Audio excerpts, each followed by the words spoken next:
Class mass అనే భేదం లేకుండా ఫస్ట్ ఆఫ్ ఆల్ మీరు అన్నిటినీ ఒక తాటిపైకి తీసుకొచ్చారు. ఆ నాడిని ఎలా పట్టుకున్నారు మీరు? కాలానుగుణంగా మనం అప్డేట్ చేసుకునే క్రమంలో ఇది కొత్తగా చేస్తున్నదేం కాదు. ఏ కాలంలో అయినా కూడా మనకి ఆ మార్పు రావాల్సిందే. సో ఆ మార్పు వచ్చే క్రమంలో కొన్నిటిని మనం ఫాస్ట్గా అందుకుంటాం, కొన్ని అందుకోలేకపోతాం.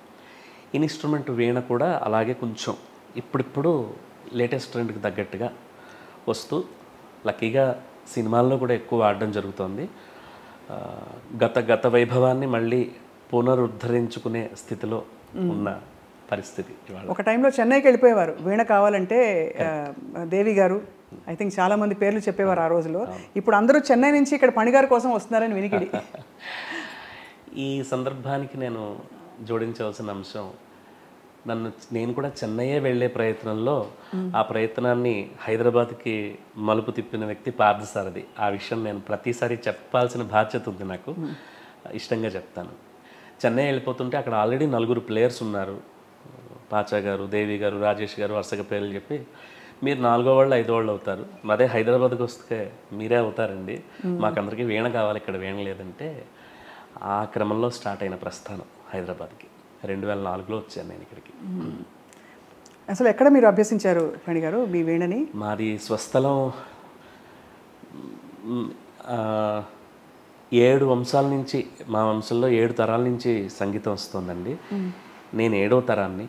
సో నర్సీపట్నం దగ్గర నుంచి నాకు తెలిసి మా ముత్తాత గారు వాళ్ళు నర్సీపట్నం నుంచి, అంతకు ముందర వేరే అక్కడ ఉన్న దగ్గర గ్రామాల్లో ఉండేవారు. అక్కడి నుంచి ప్రారంభమై తాతగారి దగ్గర నుంచి కాకినాడలో స్థిరపడ్డారు. తాతగారు, నాన్నగారు తర్వాత నేను ఇక్కడికి హైదరాబాద్ రావడం జరిగింది. చిన్నప్పటి నుంచి ఇంటి వాతావరణం వీణ సంగీతం కనుక అమ్మవారి అనుగ్రహం కలగడానికి అదృష్టం తొందరగా కలిగింది. అలాగే అంటే నేర్చుకుని మీరు ఇంత టెక్నిక్ నేర్చుకోవడం మొదలుకుని అన్నీ కూడా? టెక్నిక్ అనేది అనుభవం నేర్పించిందండి. అంటే ఇండస్ట్రీకి వచ్చాక, హైదరాబాద్ రాక మునుపు రికార్డింగ్స్ చేయాలని ఇంట్రెస్ట్ ఉండేది. మ్యూజిక్ కంపోజింగ్ మీద చాలా ఇంట్రెస్ట్ తోటి నేను హైదరాబాద్ వచ్చాను. కానీ ఇక్కడికి వచ్చాక తెలిసింది చాలామంది కంపోజర్స్ ఎక్కువ మందే ఉన్నారు, ఇన్స్ట్రుమెంట్ ప్లేయర్స్ తక్కువ ఉన్నారు అని. సో అప్పుడు నేను నా ట్రాక్ని వీణ వైపు డైవర్ట్ చేసుకున్నాను. ఆ చేసుకునే క్రమంలో రోజు పొద్దున్నుంచి రాత్రి వరకు చాలా స్టూడియోలు తిరుగుతూ వీణ వాయిస్తుండేవాడిని, వీణ పట్టుకుని.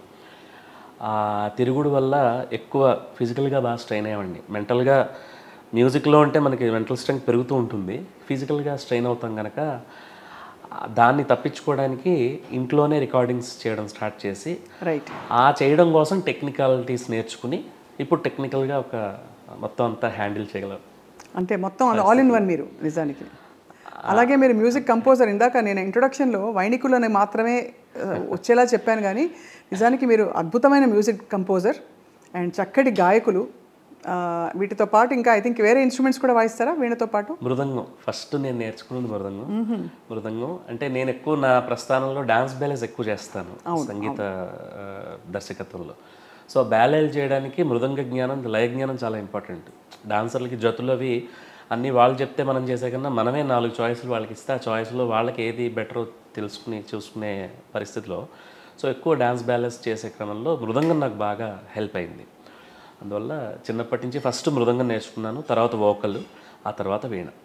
సో లయ, శృతి, మృదంగం లయ, గాత్రంలో శృతి, ఈ 2 ఉన్న అనుభవం వీణకి బాగా పనిచేసింది. పైగా తాతగారు, నాన్నగారు వీళ్ళందరూ వంశపారంపర్యంగా అమ్మవారి ఇది కనుక ఆ తల్లి అనుగ్రహం అలా కలిగింది. మనకి అన్ని సంగీత పరంపరల్లో ఫలానా ఘరానా అని నార్త్ ఇండియన్ మ్యూజిక్లో, అలాగే మన దక్షిణ భారతదేశ ఈ బాణి అని చెప్తాం. మీది ఏ బాణి, ఎవరి బాణి కిందకి అన్వయించుకోవచ్చు? తాతగారు వాయిస్తుంటే అప్పట్లో మీడియా లేదు, రికార్డ్స్ లేవు మనకి. తాతగారు వాయిస్తుంటే పాడినట్టుంది అనేవారు. గాయకి స్టైల్. అవును. ఈ విషయం నాకు కూడా తెలీదు, బాలు గారు చెప్పారు ఒకసారి ఇంటర్వ్యూలో. పాడుతా తీగ దాంట్లో నన్ను జడ్జిగా పిలిచినప్పుడు నేను వెళ్ళినప్పుడు రైస్ ఖాన్ సితార్ గురించి చెప్తూ ఆయనది గాయకి స్టైలు, మీది అలాగే ఉంటుంది అని. అప్పుడు నేను కనెక్ట్ చేసుకున్నాను. తాతగారు వాయిద్యాన్ని చిన్నప్పుడు చాలామంది అనేవారు, ఆయన పాడుతుంటే గీతాలు వాయిస్తుంటే వీణ మీద పాడుతున్నట్లుగా వస్తున్నాయని. అంటే సాహిత్య భావాన్ని మనం తెలుసుకుని వాయిస్తే ఆ భావమే బయటకు ప్రకటితం అవుతుంది. అప్పుడు ఆటోమేటిక్గా ఏ వాద్యమైనా పాడినట్టుగానే ఉంటుంది. అది మన గొప్పతనం ఏం కాదు, భావాన్ని అర్థం చేసుకోవడంలో విషయం ఉంది అంతే. సో అందువల్ల గాయకి స్టైల్ మేము ఫాలో అయ్యేదంతా తాతగారిది, నాన్నగారిది, మాది. నిజానికి ఉదాహరణకి అది ఫస్ట్ చరణం. అదే వ్యత్యాసం.